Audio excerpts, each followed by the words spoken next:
27 দিনের কথা বলি, আজকে 2 মাস হয়ে গেছে, তো আমার কোনো খবর নাই।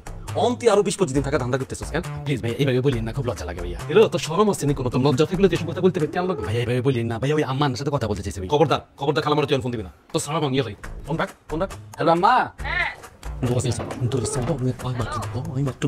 মার সাথে মিথ্যা বলতে নি ভাইয়া। কাট বাবা তুমি। আম্মা কাবিলা ভাইয়া বাথরুমে গেছে, বেরোলে ধরা দিতেছি কেন? ভাই আম্মা কিন্তু আনলাই প্রতি ওয়াক্তে নামাজের মধ্যে বসে আনলে দোয়া করে। আল্লাহ এত দোয়া করে না ভাইয়া। সাওয়াজি করিছ তুই আনলগে ভাইয়া আয়ো কিন্তু নামাজে বসে আনলে দোয়া করি। আবার ফার্ম দে সারে। এটা তুই জানি লাস্ট কবে এক কাছে মাইকিছিলি বজা বজা থাকতে কেন? না ভাইয়া, ওই গত বছর ভাইয়া যখন আসছিলাম আমার বাসা একদিন লাই, তখন আনলে আসবো ভাই, আরে ধরাই দিছিলেন। আচ্ছা তো হেরম করে আর আবার ওকে দিতাম না।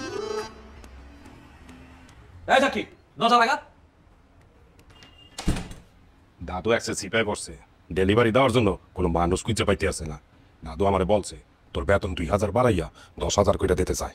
তাহলে তো হইলই, বেতন 2000 টাকা বাড়াইছে আর আজিছে। আরে তুই চুপ থাক, তুই চুপ থাকলে আমার মনে হয় দাদু তোরে 12,000 টাকা বেতন দেবে।